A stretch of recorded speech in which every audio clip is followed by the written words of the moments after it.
So, what's up mga kapatid? Bali, third day na namin dito sa Cebu at andito na ang ating mga kliyente. Nagdatingan na. Ito ang kwarto nila Jepoy.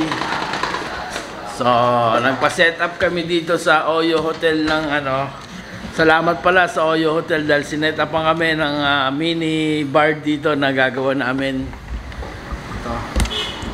Ito si Sir. You know. Yan ang ating unang kliyente. Ito si Ras. Game. Ito ang setup sa atin. Yan. Kahit napaka-simple lang makakagawa pa rin tayo ng maayos.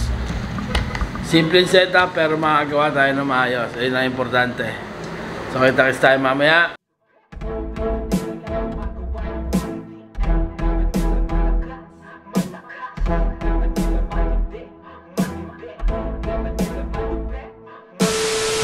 Manila lang gumagawa ng quality.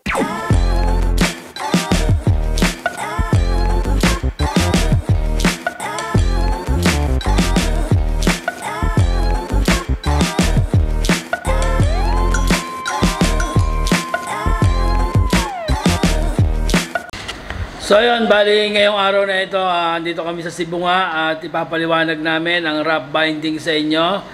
Si Master Jepoy nyo ang magtuturo sa atin ng wrap binding. So ito ipapakita natin. Dito mo na lang tutok, huwag na yung mukha ko.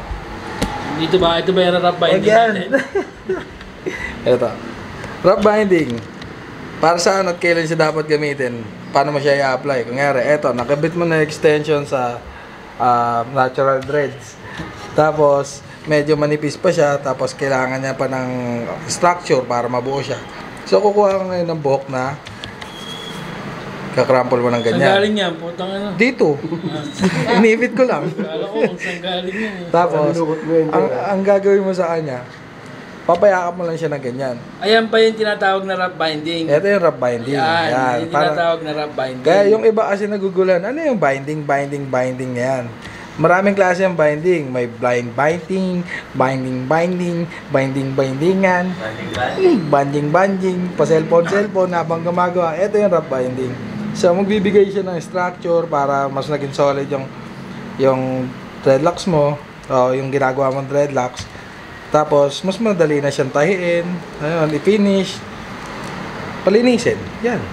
Yun na yun. So yun, bali ayun po ang wrap binding na tinatawag. Pero meron tayong tatlong klase ng binding na ginagawa sa Dread Manila Shop Salon. Ayun ang self-bind. Tapos yung wrap binding, yung pinakita sa inyo ni Jepoy. Tsaka meron pang isa, yung pinakamahalaga, yung final bind. Pag nag-wrap bind ka, pwede mo siyang i-final bind para mas matibay. Pero kung sa tingin mo matibay na yung pagkaka-wrap bind mo, okay na yun.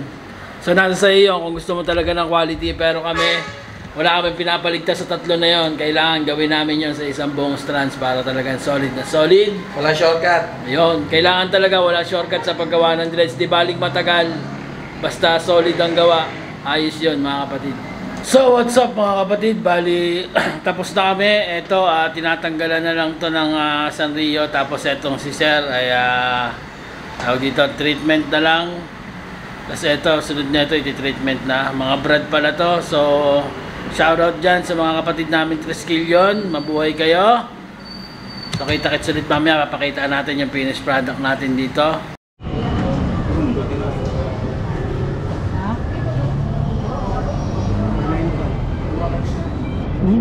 So yun, nandito kami ngayon sa ewan kung saan to, pero ihaw-ihaw ang food trip namin ngayon mga kapatid. Okay na yan. Bibitahin ba?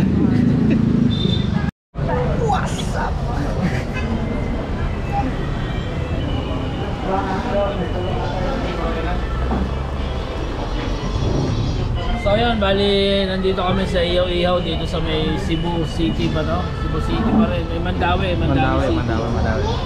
So tapos lang namin gumawa mga kapatid. Tapos dito na kami kumain ng hapunan sa ihaw-ihaw dito.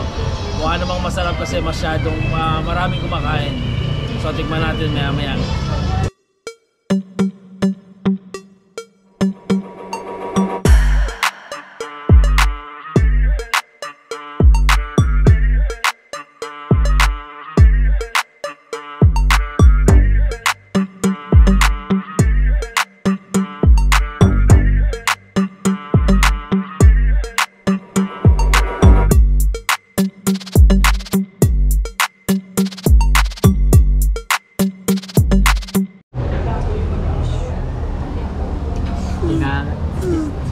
Hinangin. So yun, tapos namin kumain. May natira pang dalawa, oh. Taba. Sige nga. Boy, tirahin mo na, boy. Ayoko.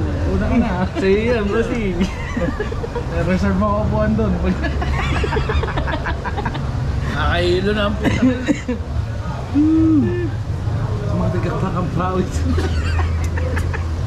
Taka na asawa ko, papatayin ako nito. Siya kumakain ng laman, tapos hindi tira kain, puro taba. Oo, mali ka nabigyan ng barbecue. Ayaw niya doon. Oh, magic, mawawala yan. Tama. Walang video po, nakakahiya. Gago.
Pwede makahingi na sabaw.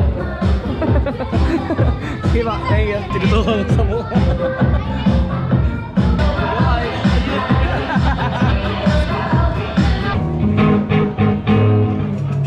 Sitting up last night, about 10 to 11 of my coffee.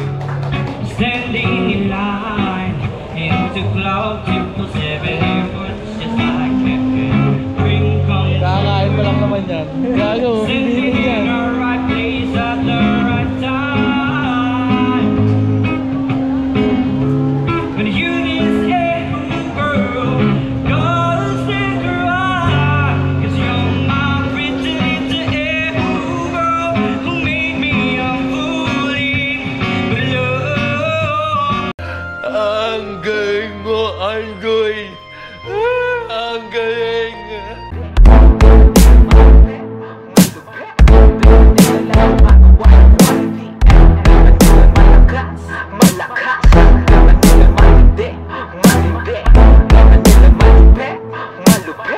Red Manila lang gumagawa ng quality. Boom!